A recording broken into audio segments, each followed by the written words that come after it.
Okay बच्चों, तो chapter चल रहा था हमारा रिटायरमेंट ऑफ अ पार्टनर। ठीक है, कुछ क्वेश्चंस हम पिछली वीडियोस में कवर करा चुके हैं, आप जाकर के उन वीडियोस को देख लीजिएगा। अब हमारा नेक्स्ट क्वेश्चन है एग्जाम्पल 35 टी.एस. ग्रेवाल पार्ट। ये हमें फुल नहीं करना, ये हमारा पार्ट है। ठीक है, देखिए क्या करना है इस क्वेश्चन में, ध्यान से देखिए। एग्जाम्पल 35 इसमें बोला गया है बेटा, इसमें जो पार्ट आपको कवर करना है, देखो पार्टनर है आपके बनवारी, गिरधारी और मुरारी, ये 3 पार्टनर हैं। तो ठीक है, वो तो कोई दिक्कत नहीं है ना। इसमें एक लाइन बोली है कि Banwari and Murari agreed to pay Girdhari 2 yearly instalment of 75,000 including interest at the rate 10% on the outstanding balance during the first 2 year and balance including interest in the 3rd year. मतलब जो भी आउटगोइंग पार्टनर गिरधर, इसमें outgoing partner है गिरधर, जो भी गिरधर का payment बनेगा, final payment, उसको इंस्टॉलमेंट में देने की बात हो रही है। फर्स्ट ईयर में 75,000 दिए जाएंगे, उसके अंदर इंटरेस्ट इंक्लूड है। ऐसा नहीं है कि 75,000 प्लस इंटरेस्ट, जो कि पीछे मैंने क्वेश्चंस कराए थे उसमें कराया था ना, इसमें ऐसा नहीं है। 75,000 फर्स्ट ईयर में दिए जाएंगे, इंटरेस्ट उसमें इंक्लूड है। सेकंड ईयर में भी 75,000 दिए जाएंगे, इंटरेस्ट उसमें इंक्लूड है। उसके अलावा अब जो प्रिंसिपल अमाउंट बचेगा वो प्लस उस पर इंटरेस्ट 3rd ईयर में दी जाएगी। ये इस क्वेश्चन में बोला है, समझ में आया? आपको करना क्या है क्वेश्चन के अंदर, लोन अकाउंट बनाना है। तो देखिए फर्स्ट ईयर में जो आप इंटरेस्ट निकालोगे, क्वेश्चन आप पूरा कर लेना अपने आप। लोन अकाउंट बनाना मैं पहले भी सिखा चुका हूं, फिर सिर्फ कैलकुलेशन समझा देता हूं। फर्स्ट ईयर की जो इंटरेस्ट होगी गाइज, पहले तो आप ये समझो कि सबसे पहले ये समझिए, तो सबसे पहले तो आप ये समझिए कि जो गिरधर का अमाउंट निकल के आएगा वो कितना निकल के आने वाला है। वो आप गिरधर का कैपिटल अकाउंट बना लेना, उससे जो निकलेगा वो निकलेगा 1,50,000, 1.5 लाख रुपया। भाई 1.5 लाख रुपया आपको गिरधर को देने हैं। पहले साल आप जो दोगे गिरधर को वो दोगे 75,000, उसमें इंटरेस्ट कितनी इंक्लूडेड होगी वो सुनो, 1,50,000 इंटू जो इंटरेस्ट की बात हो रही है वो हो रही है बेटा 10%, यानी 15,000 रुपए। यानी जो इंस्टॉलमेंट है ना उसके अंदर 2 चीजें हैं, 75,000 में से 15,000 रुपए की इंटरेस्ट है, तो प्रिंसिपल कितना होगा 60,000। 75 में से 15 गए तो कितना बचा 60,000, ये होगा आपका प्रिंसिपल लोन में से। समझ में आ गया? तो बैलेंस लोन कितना बचा फर्स्ट ईयर के एंड में 150 था ना, जिसमें से आपने कितना पेड कर दिया 60, कितना बचा 90। ठीक है, आप जो अकाउंट बनाओगे, लोन वाला अकाउंट बनाओगे, उसमें सबसे पहले आप गिरधारी की कैपिटल को उसके लोन में ट्रांसफर करोगे, उसकी जनरल एंट्री करोगे, Girdhari capital account debit to Girdhari loan, उसके हिसाब से लोन अकाउंट में क्रेडिट साइड में लिख दोगे बाय गिरधारी कैपिटल। फिर आप उसको इंटरेस्ट दोगे, interest debit to Girdhari loan, वो इंटरेस्ट आप दोगे 15,000 रुपए। फिर आप उसका पेमेंट करोगे, उसकी एंट्री करोगे गिरधारी लोन टू बैंक, पूरे 75,000। लेकिन आपको उस 75,000 को इस तरीके से खाना है 60 प्लस 15। अब आप बैलेंस निकालोगे लोन का, तो बैलेंस कितना बचेगा 90,000, क्योंकि बैलेंस पे लगेगा नेक्स्ट ईयर इंटरेस्ट। ठीक है, सेकेंड ईयर आप इंटरेस्ट कैसे निकालोगे, 90,000 का 10%, कितना आएगा 9,000। ठीक है, तो जो आपकी इंस्टॉलमेंट है 75,000 की, उसमें 9,000 की इंटरेस्ट होगी और 66,000 का प्रिंसिपल होगा, लोन प्रिंसिपल। समझ गए? अब 3rd ईयर जो अब आपका बैलेंस कितना बचेगा, बैलेंस लोन बचेगा आपका 90,000 बचा था, उसमें से आपका प्रिंसिपल और 66,000 का चला गया 24,000, राइट। 3rd ईयर इस पे निकलेगा, 3rd ईयर इंटरेस्ट 24,000 का 10%, 2400। ठीक है, और इंस्टॉलमेंट अब आपको बनानी पड़ेगी 3rd ईयर की इंस्टॉलमेंट 24,000 प्लस 2400, 26,400। पिछली वीडियोस में एंट्री करना, पोस्टिंग करना मैं सब सिखा चुका हूं, कैलकुलेशन इस वीडियो में समझा दी है। आई होप समझ में आ गई होगी। ठीक है, अगले क्वेश्चन की तरफ चलते हैं। अब देखिए हमारा अगला क्वेश्चन, वीडियो पॉज नहीं हुई, चुप। कोई डाउट हो तो हैंड रेस करके पूछ लेना बच्चों। नेक्स्ट है हमारा एग्जाम्पल 31 टीएस ग्रेवाल पार्ट। ये भी फुल नहीं करना पार्ट। देखिए इसमें क्या है, इसमें एबीसी पार्टनर है, अच्छी बात है, सी रिटायर हो रहा है। इसमें एक लाइन बोली है, it was agreed that amount due to him will be paid on 30 June 2023। Wow, C रिटायर हो रहा है 1 अप्रैल 2022 को। तो आप जो अकाउंटिंग करोगे वो 1 अप्रैल 2022 की करोगे। सी का पेमेंट कब कर रहे हो? 30 जून 2023। इसका मतलब आप उसका जो बैलेंस है ना उसे लोन में ट्रांसफर करना, पेमेंट मत करना, क्योंकि पेमेंट 1.5 साल बाद हो रहा है, 1.25 साल बाद हो रहा है जाके। वो अभी थोड़ी नहीं दिखा देंगे, 1 अप्रैल 2022 को थोड़ी पेमेंट कर रहे हो आप। वो आपको कंफ्यूज करने के लिए दिया गया है कि सी को पेड कर रहे हैं अमाउंट 30 जून 2023 को, तो क्या 1 अप्रैल 2022 को पेमेंट कर रहे हो? नहीं ना। तो सी जो रिटायरिंग पार्टनर है सी, उसका कैपिटल अकाउंट का जो भी बैलेंस होगा वो उसके लोन में ट्रांसफर हो जाएगा, पेमेंट अभी नहीं होगा। एक तो ये चीज जो कंफ्यूज करती है वो।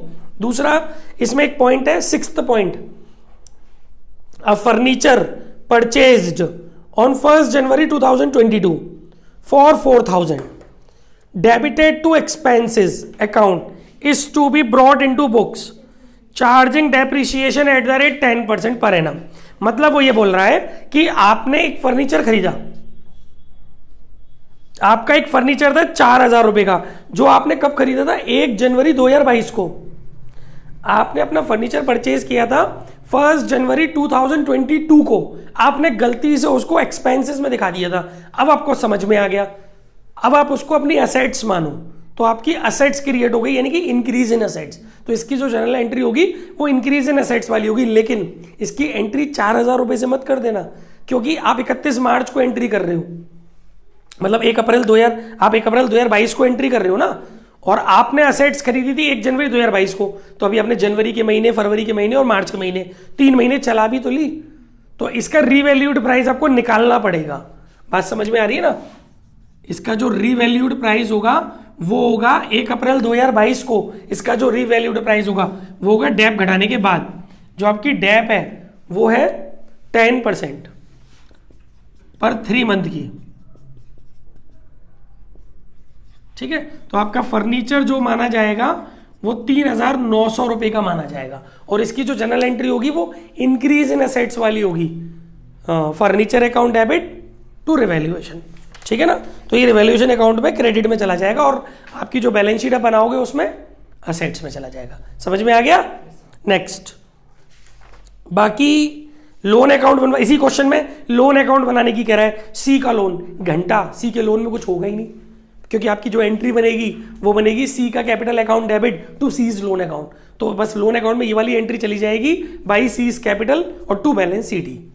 ये कंफ्यूज करने के लिए लोन अकाउंट बनवा रहा है आपसे, क्योंकि कहीं आप इसका पेमेंट ना कर दो। ये सारी चीजें आपको 1 अप्रैल 2022 को करनी है, पेमेंट हुआ है 30 जून 2023 को, तो लोन अकाउंट आपसे 30 जून 2023 का बनाने के लिए नहीं बोल रहा है, इसलिए कंफ्यूज मत होना ज़्यादा। ठीक है, लोन अकाउंट इतना सा बनेगा बस, इसमें इतना ही था इस क्वेश्चन में। अब चलते हैं हम अपने अगले क्वेश्चन की तरफ। देखिए अब हमारा नेक्स्ट क्वेश्चन क्या है। नेक्स्ट क्वेश्चन है हमारा एग्जाम्पल 30 टीएस ग्रेवाल पार्ट। इसमें एम, एन और जी 3 पार्टनर है, एम, एन, जी। ठीक है, इसमें एक पॉइंट दिया हुआ है, बैलेंस शीट के अंदर डेटर दिए हुए हैं 45,000 के। समझिएगा, बैलेंस शीट के अंदर डेटर दिए 45,000 के। हाँ जी, बैलेंस शीट के अंदर डेटर दिए 45,000 के, और बैलेंस शीट के अंदर पीवीडी दी है आपको 5,000 की। डेटर दिए 45,000 के और पीवीडी दी आपको 5,000 की। एडजस्टमेंट कह रहा है फर्स्ट नंबर की। आपको लग रहा है सर बहुत इजी है, पर सुनना ध्यान से। Debtors of 2,000 will be written off as bad debts.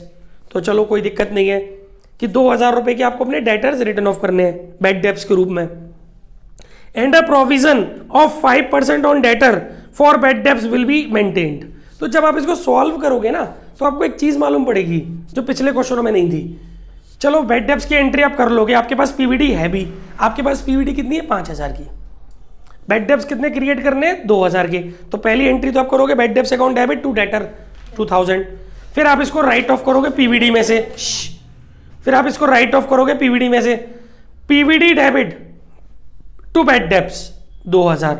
अब आपके पास पीवीडी कितनी बची 3000, और अगर आप अपने डेटर्स देखो तो आपके पास डेटर्स कितने बचे 45,000 में से 2000 रुपए के बेड डेप्स गए, तो आपके 43,000 के डेटर बचे हुए हैं अभी, और 3000 रुपए की आपकी पीवीडी बची हुई है।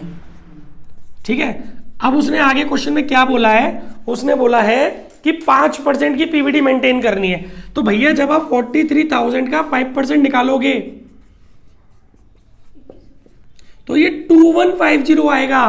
तो भाई पीवीडी क्रिएट करने की नीड ही नहीं है, मेंटेन करनी है 5%। आपके पास तो ऑलरेडी 3000 की पीवीडी है, इसका मतलब ये जो एक्सिस पीवीडी है वो आपको बैक टू रिवैल्यूएशन करनी पड़ेगी, और बैक टू रिवैल्यूएशन यानी डिक्रीज इन पीवीडी, क्योंकि PVD is a liability, decrease हो रही है। ठीक है, तो इसकी एंट्री होगी revaluation PVD debit to revaluation 850 रुपए। समझ में आ गया? पीवीडी क्रिएट मत कर देना, नहीं, क्रिएटेड पीवीडी को कम करना है, ये पहचानना पड़ता है कैलकुलेशन करके। पीछे नहीं आया था ऐसा कोई भी पॉइंट, पीछे क्रिएट हो रही थी, है क्रिएटेड पीवीडी डिक्रीज हो रही है, क्योंकि आपके पास अभी भी 3000 की पीवीडी है, सिर्फ 5% मेंटेन करने की कह रहा है वो। तो बचे 850 रुपए की PVD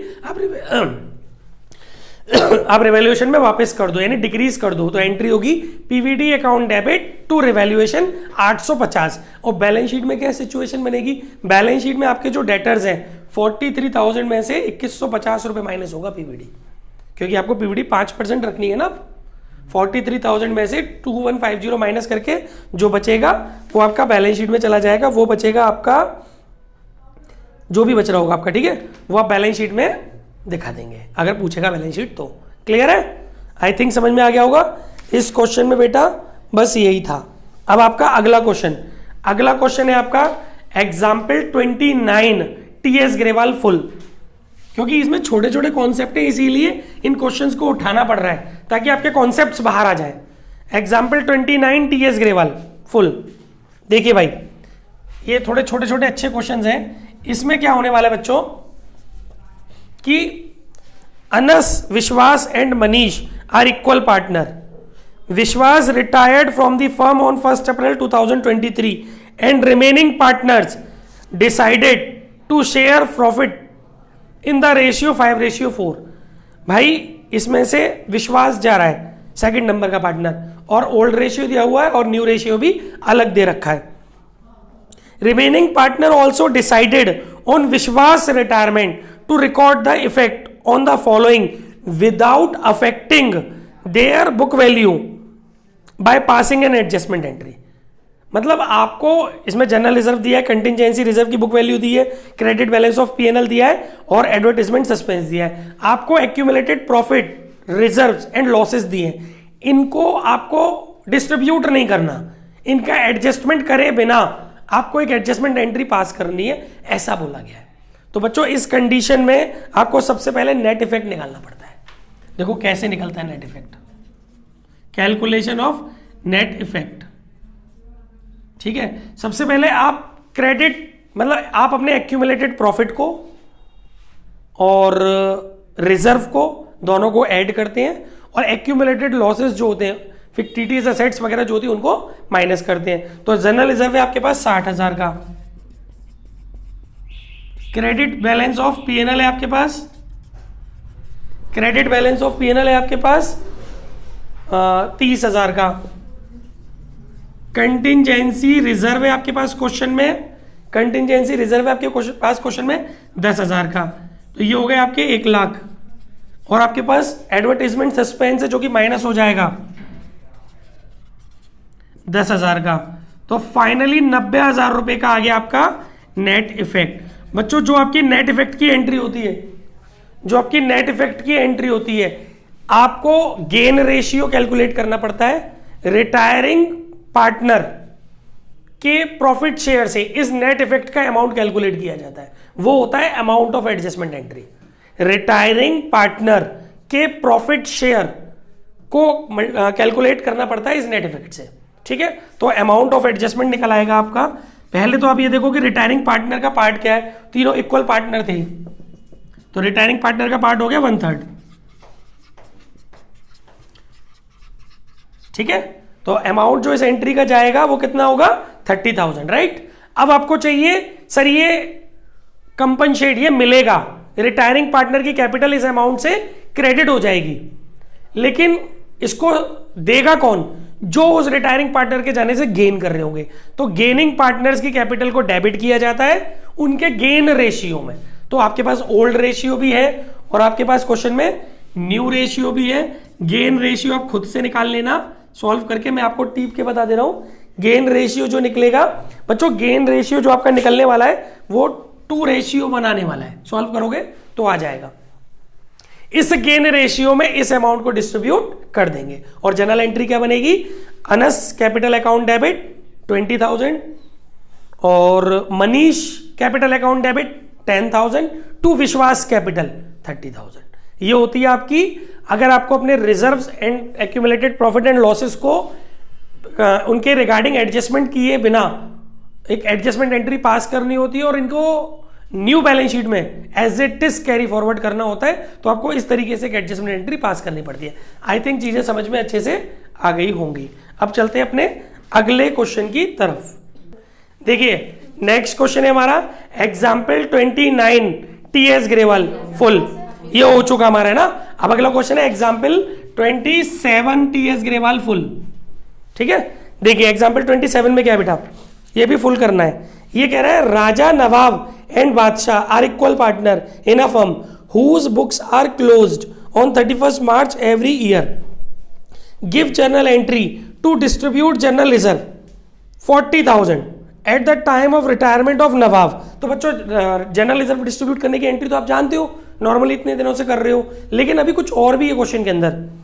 if the partner including retiring partner agree to transfer 25% of the balance of general reserve to investment fluctuation reserve, मतलब आप अपने इन्वेस्टमेंट फ्लक्चुएशन रिजर्व में 25% ट्रांसफर कर रहे हो जनरल रिजर्व में से, तो उसकी जो जनरल एंट्री होगी वो होगी जनरल रिजर्व अकाउंट डेबिट। आपके पास जो जनरल रिजर्व है वो है बेटा 40,000 रुपए का, इसका 25%, 40,000 का 25% आएगा 10,000, वो आपने डाल दिया इन्वेस्टमेंट फ्लक्चुएशन फंड में 10,000।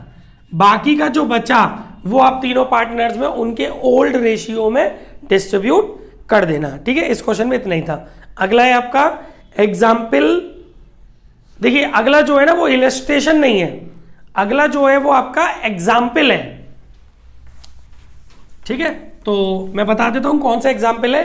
अगला एग्जाम्पल है, नंबर उसका कोई नहीं है, लेकिन जिन बच्चों के पास लेटेस्ट वर्जन है टीएस ग्रेवाल का 2023-24 वाला एडिशन जो था, उसमें पेज नंबर 5.20 पर एग्जाम्पल है, वो एग्जाम्पल अब हमें समझना है, ठीक है। Amit, Sumit and Jatin were partner sharing profit and losses in the ratio 5:3:2। Jatin retired and Amit Sumit, जो कि मेरा बेस्ट फ्रेंड है, अमित मैं, सुमित मेरा best friend, and Amit and Sumit decided to continue the firm sharing profit and losses in the ratio equally. तो guys ये भी ठीक है, ओल्ड रेशियो दिया हुआ है, न्यू रेशियो दिया हुआ, दोनों अलग अलग है, ठीक है। इसके बाद कह रहा है they decided to record the effect of the following revaluations without affecting the book value of the assets and liabilities by passing an adjustment entry. Pass necessary adjustment entry. Guys, इस वाले क्वेश्चन में आपको assets और liabilities की book value दी हुई है और उसकी रिवाइज्ड वैल्यू दी हुई है, लेकिन आपको रिवैल्यूएशन से ट्रांसफर नहीं करना, आपको उसके लिए एडजस्टमेंट एंट्री करनी है और असेट्स और लाइबिलिटीज को न्यू बैलेंस शीट में रिवाइज्ड प्राइस पे नहीं लेके जाना, बल्कि बुक वैल्यू पर ही कैरी फॉरवर्ड करना है। तो उस कंडीशन में जब आपको अपनी असेट्स और लाइबिलिटीज को बिना इफेक्ट किए या उनको ओल्ड प्राइस पर ही, बुक वैल्यू पर ही न्यू बैलेंस शीट में कंटिन्यू करना होता है, तो वहां आपको एक एडजस्टमेंट एंट्री करनी पड़ती है, लेकिन उसके लिए पहले आपको वही सेम प्रोसीजर है, नेट इफेक्ट ऑफ रिवैल्यूएशन निकालना पड़ेगा। एग्जाम्पल है आपका, एग्जाम्पल ही है बस, है ना। एग्जाम्पल टीएस का है पेज नंबर 5.20। ठीक है, देखिए calculation of net effect of revaluation. Net effect किस चीज का? Revaluation of assets and reassessment of liabilities.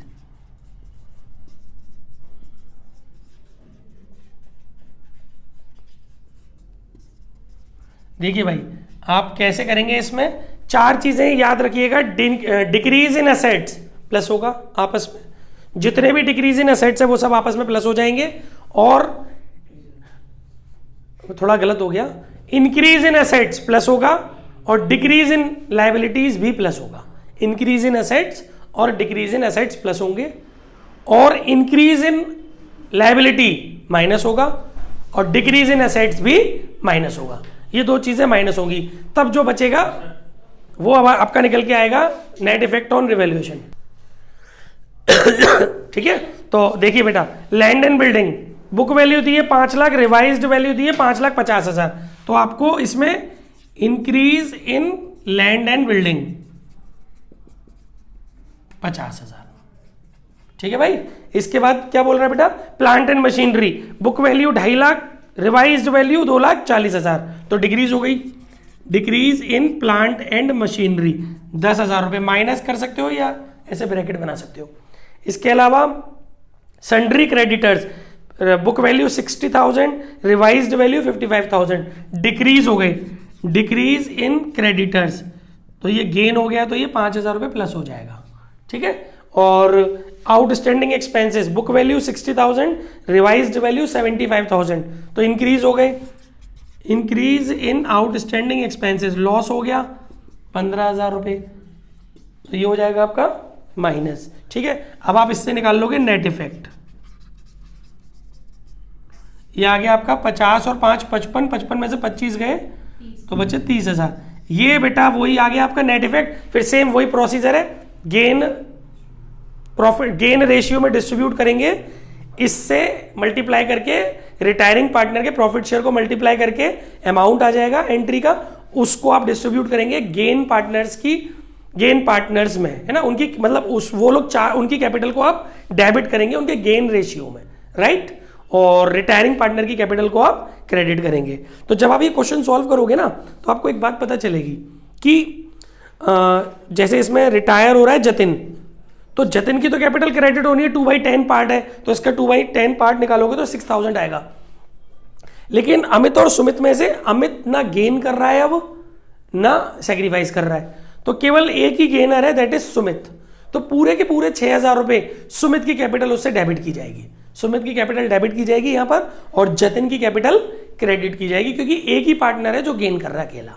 ठीक है, अब लास्ट क्वेश्चन आज का, एग्जाम्पल 25 टीएस ग्रेवाल फुल, नहीं सॉरी पार्ट। इसमें बेटा क्या समझना है हमें देख लेते हैं।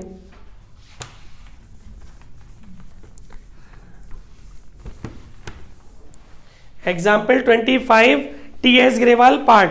बच्चों इसमें एक चीज ध्यान से सुनिएगा, इसमें क्वेश्चन में आपको डेटर्स दिए हुए 16,000 के। अभी इसके बाद कुछ चीजें और देखते हैं। डेटर्स दिए हुए 16,000 के, पीवीटी दी हुई है बेटा 800 रुपए की। समझिए, डेटर्स दिए 16,000 के, पीवीटी दी है 800 रुपए की, और एक एडजस्टमेंट दी है उसने, provision for doubtful debts be maintained at the existing rate. तो भैया एग्जिस्टिंग रेट आपको निकालनी पड़ेगी। देखिए आपको जो क्वेश्चन के अंदर पीवीटी दी हुई है अभी, वो दी हुई है बच्चा 800 रुपए, और डेटर दिए हुए हैं आपको 16,000 रुपए के। तो पहले आप एग्जिस्टिंग रेट ऑफ पीवीडी निकाल लो, वही आपके लिए आगे काम करेगी। पीवीडी अपॉन डेटर इंटू 100, तो ये हो गई आपकी 5%। तो यही वाली 5% आपकी कंटिन्यू होगी आगे। ठीक है, बाकी तो आप कर लोगे बेड डेब्ट्स को ध्यान में रखते हुए, और फिर नई जो पीवीडी आपको कंटिन्यू करनी है वो 5% ही करनी है, फिर वो आप कर लेना है ना उसका पूरा प्रोसेस। बाकी इस क्वेश्चन में और कुछ नहीं है। चलिए भाई गाइस, आगे की बातें अगली वीडियो में करेंगे। Thank you.